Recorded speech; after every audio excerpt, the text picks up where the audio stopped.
Hello दोस्तों, आज हम पढ़ेंगे डिफॉल्ट कीवर्ड को। डिफॉल्ट कीवर्ड कब यूज किया जाता है और इसको किस तरीके से यूज करते हैं, स्पेशली में किस तरीके से इसका यूज किया जाता है, जिसे हम मेन्यू ड्रिवन भी कहते हैं। तो यहाँ पर हम उसको किस तरीके से यूज करेंगे, ये सारी चीजें इसी वीडियो में कवर हो जाएंगी। तो चलिए स्टार्ट करते हैं बिना टाइम को वेस्ट करें। अगर मैं बात करूं सी लैंग्वेज के अंदर की, तो there is no default keyword use as a default value modifier like in some other languages. हो गया, यहाँ पे कोई भी ऐसा डिफॉल्ट कीवर्ड नहीं मिलता जिसे हम डिफॉल्ट वैल्यू को मॉडिफाई कर सके, क्योंकि डिफॉल्ट वैल्यू मतलब डिफॉल्ट बाय डिफॉल्ट। जब हम कहते हैं, जैसे कि हमने लास्ट टाइम जो प्रोग्राम बनाया था उसमें मैंने बोला था कि जो हमारा प्रोग्राम होता है उसकी बाय डिफॉल्ट वैल्यू 0 1 2 3 इस तरीके से होती है। तो डिफॉल्ट होता है, उसकी हम वैल्यूज को चेंज नहीं कर सकते। However default is a reverse keyword mainly in used inside a switch statement. जो ज्यादा में यूज किया जाता है स्विच केसेस में, क्योंकि स्विच केसेस को बनाते हैं तो वही हमारा होता है कि हम केस 1 कर रहे हैं, केस 2 कर रहे हैं। अगर ये भी डिफॉल्ट में ये आए, अगर ये भी नहीं है, तो बाय डिफॉल्ट हमारा आंसर आउटपुट ये आए। तो डिफॉल्ट का हम ज्यादातर स्विच केसेस में यूज करते हैं। अब इसके इंपॉर्टेंट पॉइंट्स देखते हैं कि इसको क्यों ज्यादातर यूज किया जाता है। Default is optional in a switch.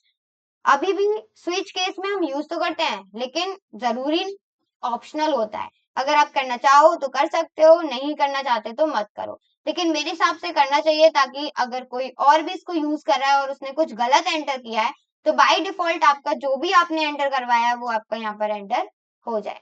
Then only one default block is allowed in a switch statement. और एक स्विच स्टेटमेंट में सिर्फ एक ही डिफॉल्ट ब्लॉक बनाया जा सकता है, उससे ज्यादा ब्लॉक्स यहाँ पर नहीं बन सकते। Usually written at the end. ज्यादातर हम कहाँ लिखते हैं डिफॉल्ट वैल्यू को, मतलब जो भी हमारा डिफॉल्ट वाला जो ब्लॉक होगा वो कहाँ ज्यादातर लिखा जाता है, लास्ट में लिखा जाता है, मतलब प्रोग्रामिंग के एंड पर। But it can appear anywhere inside the switch. लेकिन वो ऐसा नहीं है कि लास्ट में ही लिखेंगे, हम इसको कहीं भी लिख सकते हैं। डिफॉल्ट मतलब डिफॉल्ट, उसे हम कहीं भी लिख सकते हैं, वो आपकी मर्जी है कि आप कहाँ लिखना चाहते हो। इफ यू वांट, अगर आप चाहते हो तो I can also explain all C keywords difference between cases the default and the switch statement close chat and the interview questions on the default keyword। अगर आप चाहते हो तो ये वाली बात जरूर बताइएगा। देन अब हम देखते हैं, कोड पे चलते हैं और सीधे देखते हैं किस तरीके से डिफॉल्ट का यूज किया जाता है। तो यहाँ पे आप देख सकते हो, यहाँ पे मैंने स्विच केसेस का ले रखा है, जहाँ पे मैंने सिर्फ एडिशन और सब्ट्रैक्शन करवाया है। उसके बाद मैंने एंटर करवाई है अपनी चॉइस। यहाँ पे एक तरीके से मैंने मेन्यू ड्रिवन प्रोग्राम को यूज किया गया है, और यहाँ पे आप कुछ और प्रोग्राम भी यूज कर सकते हो अगर आप करना चाहते हो तो। और यहाँ पे हमने पहला केस चलवाया, दूसरा केस चलवाया, और ये फिफ्थ केस शायद गलती से रह गया है। उसके बाद यहाँ पे आप देख सकते हो लास्ट में लिखा हुआ है डिफॉल्ट। डिफॉल्ट कीवर्ड कुछ इस तरीके से लिखा जाता है। देन आप डिफॉल्ट में जो भी प्रिंट करवाना चाहते हैं वो आप करवा सकते हो। एक बार हम खुद कोड करके लिखते हैं, और यहाँ पे न्यू फाइल को ओपन करते हैं, इसको करेंगे सेव, देन डिफॉल्ट नाम से इसको करेंगे save, default dot C, and then hashtag include stdio.h। उसके बाद हम करेंगे मेन मेथड को स्टार्ट, तो इंट मेन, और मेन मेथड को स्टार्ट करने के बाद हम जाएंगे अपने कर्ली ब्रैकेट्स के अंदर।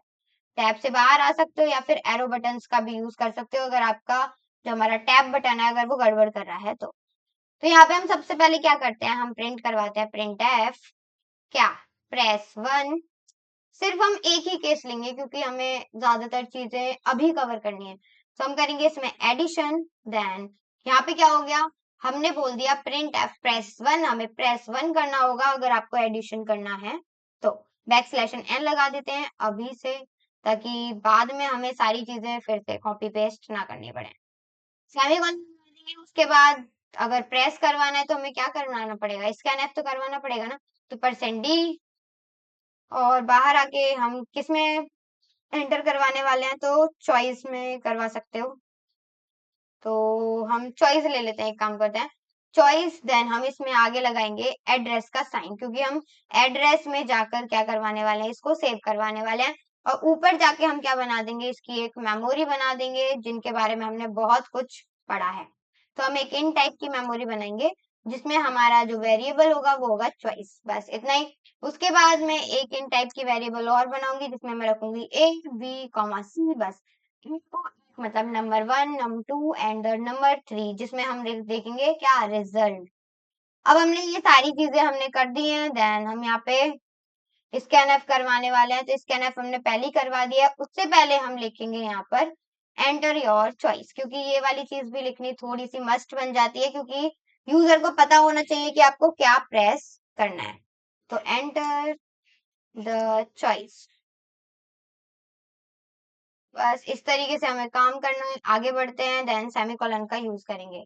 इसके अलावा इसको भी हमने यूज कर लिया। अब हम देखेंगे स्विच केस का, तो हम यहाँ पे करेंगे स्विच कीवर्ड को लिखते हैं स्विच, देन जो भी आपको स्विच करवाना है, तो हमें स्विच क्या करवाना है, चॉइस को स्विच करवाना है। तो चॉइस को हमने स्विच करवाया, देन क्या करेंगे यहाँ पे कर्ली ब्रैकेट्स में अपनी कोडिंग को स्टार्ट करेंगे स्विच के अंदर वाली।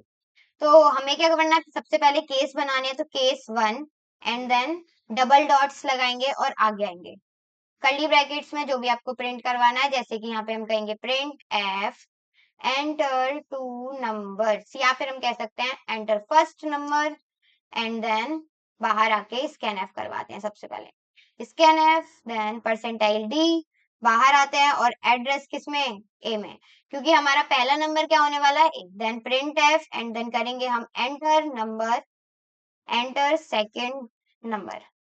उसके बाद बाहर आते हैं और बाहर आप एरो की मदद से आ सकते हो, देन स्कैन एफ का यूज करेंगे। स्कैन एफ में परसेंटाइल डी, आगे आके किसके एड्रेस में सेव करवाना है, बी के एड्रेस में।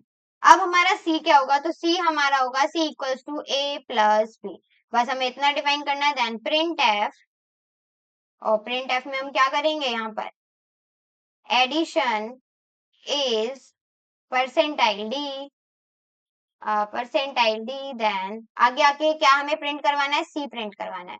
बस हमें इतना ही काम करना था। अब हम डिफॉल्ट वैल्यू को यूज करेंगे, जैसे कि हमने क्या है F9 क्या रन हुआ प्रोग्राम। आप चॉइस दोगे तो बहुत बड़ा प्रोग्राम बन सकता है, वो आपके ऊपर है। तो मैंने किया 5 एंटर एंड देन प्रेस, हमारा प्रोग्राम जो है वो खत्म हो गया। डिफॉल्ट में कुछ भी नहीं आया, अगर हमने गलत भी लिखा तो भी कुछ नहीं आया, बस प्रोग्राम एंड हो गया। अब मैं 1 को प्रेस करूं तो हमारा जो आगे का है वो प्रोग्राम रन करवाएगा, जैसे कि एंटर नंबर 1, मैंने 2 किया, फिर देन 2 किया, आंसर आ जाएगा 4। एडिशन इज 4 एंड देन जो भी हमारा प्रोग्राम है वो यहाँ पे क्या हो गया है, खत्म हो चुका है। लेकिन अगर मैं चाहती हूँ कि अगर आप कुछ गलत भी एंटर कर रहे हो तो कुछ ना कुछ लिखा है, तो उसके लिए हम कौन सा कीवर्ड यूज करते हैं, उसके लिए हम यूज करते हैं डिफॉल्ट कीवर्ड को। तो यहाँ पे हम लिखेंगे सबसे पहले डिफॉल्ट, देन हम लिखेंगे, ये देखो डिफॉल्ट जैसे ही हम लिखेंगे तुरंत डार्क होकर आ जाएगा। उसके बाद डबल डॉट्स लगा के कर्ली ब्रैकेट्स में जो भी आपको प्रिंट करवाना है डिफॉल्ट में, वो आपको प्रिंट एफ में अंदर लिखना होगा।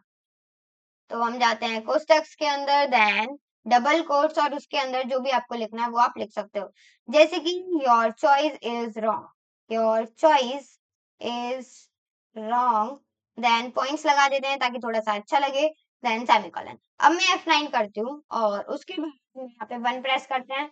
1 प्रेस करेंगे तो वही सारा प्रोग्राम निकल के आएगा, क्योंकि हमने केसेस यहाँ पर दिए हुए हैं, प्रोवाइड करे हुए हैं। तो मैं 2 + 2, देन यहाँ पे क्या गया, एडिशन इज 4 एंड देन बाद में आ रहा है चॉइस इज रॉन्ग, मतलब बाद में भी आ रहा है, मतलब आगे रन हो रहा है। आगे रन होने के लिए मैंने लास्ट टाइम जब मैंने मेन्यू ड्राइवर जो हमने प्रोग्राम सीखा था उसमें देखा था कि हमने ब्रेक कीवर्ड को यूज कर लेना है।